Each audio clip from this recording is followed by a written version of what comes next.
मैं doctor Sanjeev from Bharat homeopathy इस video में आपका स्वागत करता हूं। आज की इस वीडियो में हम बात करेंगे कि हमें इस यूथ में और आने वाले समय में अपनी बॉडी में स्पर्म काउंट को कैसे मेंटेन कर सकते हैं, कैसे बढ़ा सकते हैं और किन चीज़ों के सेवन के साथ इस चीज़ों में हमें फ़ायदा मिले। तो सबसे पहले स्पर्म काउंट को हम समझते हैं थोड़ा सा कि स्पर्म काउंट बढ़ता कैसे है और इसका क्या प्रोसेस है। स्पर्मेटोजेनेसिस एक प्रोसेस है जो कि हमारे टेस्टिकल्स में हार्मोन सिक्रीट होने के बाद शुरू हो जाता है और वो हार्मोन है टेस्टोस्टेरोन हार्मोन। अब इस विधि में डिस्टर्बेंसेस कहाँ आती हैं? या तो आपका हार्मोन सिक्रीट नहीं हो रहा है सही से, या तो आपके टेस्टिकल्स में कोई प्रॉब्लम है, कोई डिसीज है जो कि आपको अनडायग्नोज्ड है, जिसका आपको पता नहीं है, या फिर डिस्कम्फर्ट आप फील करते हैं बट उसको इग्नोर करते हैं। अगर ये सारी चीज़ें अगर अपने सही एक लाइन में चले कि हार्मोन्स भी सही सिक्रीट हो, आपके टेस्टिस भी प्रॉपर है, हेल्दी हैं, तो ये स्पर्म बनाने की जो प्रक्रिया है वो अनडिस्टर्ब चलेगी और उसमें आपका स्पर्म काउंट जो है वो निरंतर बढ़ता रहेगा। अब ये सारी चीज़ों के बाद हम ये देखते हैं कि हमारा स्पर्म काउंट एक बेसिस किस चीज़ पे है।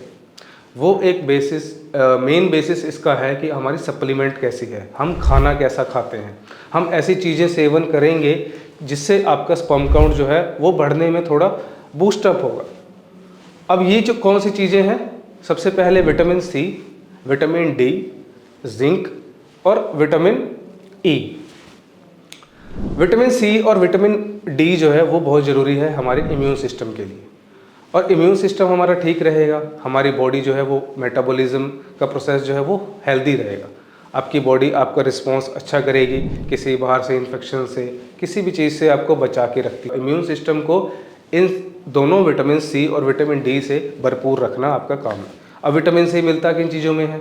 ये सिट्रस फ्रूट्स हो गए, स्ट्रॉबेरीज हो गई, फ्रेश वेजिटेबल्स हो गए, ब्रोकली हो गई, या स्ट्रॉबेरीज का जूस, बीटरूट का शेक, कोई भी जितने भी फ्रेश वेजिटेबल्स आपके आसपास दिखते हैं उन सभी में विटामिन सी कहीं ना कहीं पाया जाता है।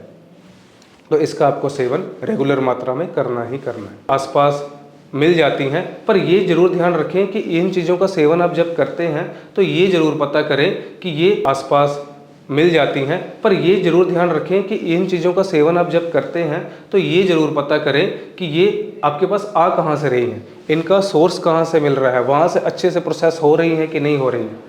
वरना आपके पास कैसे आई है अगर आप नहीं पता करेंगे तो वो चीज़ें पीछे से कैसे आपके पास मिल रही हैं वो आपको नुकसान पहुंचा सकती हैं। तो इसका भी आपको टाइम देना पड़ेगा कि खुद जाके लेके आएँ, अच्छे से प्रोसेस हो रही हैं, अच्छे से बन रही हैं, कहाँ से आ रही हैं। अपने पेशेंट्स को मैं ये चीज़ें बोलता हूँ कि आप ये सप्लीमेंट लो, ये विटामिन की पूरी करो, वो ले लेते हैं, बट फिर भी उनको उतना अच्छा रिजल्ट नहीं मिलता है, क्योंकि आजकल मार्केट में आपको ही पता है कि प्रॉपर नेचुरल चीज़ जो है वो नहीं मिल रही है। जो कि बड़े बड़े शहरों में रहते हैं लोग, उनको ये चीज़ की कमी आती है। तो कृपया थोड़ा टाइम इस चीज़ों में भी दे, खुद जाके खुद वेरिफिकेशन करें, क्लैरिटी रखें अपने डाइट में, क्योंकि वो चीज़ आप सेवन करेंगे। अब विटामिन डी डायरेक्ट सनलाइट से मिल सकता है। आप अपने कपड़े उतार के सनलाइट की तरफ पीठ करके बैठें, जिससे कि आपका इम्यून सिस्टम बूस्ट होगा, आपके हार्मोन्स बॉडी में बैलेंस होंगे और ये चीज़ें आपको स्पर्म काउंट को बढ़ाने में बहुत मदद करती हैं। जिंक जो है सप्लीमेंट, वो आपकी बॉडी के लिए बहुत ज़रूरी है, जो कि स्पर्म काउंट बढ़ाने में बहुत मदद करता है। जिंक कहाँ कहाँ से मिलता है? ये मिलता है आपको पोल्ट्री में, फिश में, रेड मीट में, जितनी भी चीज़ें हैं जिनके अंदर जिंक पाया जाता है वो आप सेवन कर सकते हैं वीकली या फिर डेली, थोड़ी थोड़ी मात्रा में। अब जिंक जो है वो आपको ओयस्टर, सी फूड्स में बहुत अच्छे से मिलता है, क्योंकि जिंक सप्लीमेंट आपको स्पर्म काउंट को बढ़ाने में एक एक्स्ट्रा पुश करता है, क्योंकि ये चीज़ हमारी बॉडी के लिए ज़रूरी है। अब कुछ सप्लीमेंट्स ऐसे होते हैं जो कि अलग अलग फंक्शंस करते हैं हमारी बॉडी में, वैसे ही ये सारे सप्लीमेंट्स आपके अगर आप पूरा रखेंगे तो आपका स्पर्म काउंट जो है वो कभी गिरेगा नहीं, बल्कि बढ़ता रहेगा और अच्छे से मेंटेन होके रहेगा। तो इन चीज़ों का आप ध्यान रखिए कि आप जैसी डाइट ले रहे हैं तो ये तीनों चीज़ें आप सर्कल आउट कर रहे हैं कि नहीं। किसी भी चीज़ से आपको ग्रस्त हैं, किसी भी डिसीज़ से, तो आप मुझसे डायरेक्ट पूछ सकते हैं कमेंट सेक्शन में भी, नीचे नंबरों में भी। तब तक के लिए धन्यवाद, अपना ख्याल रखें।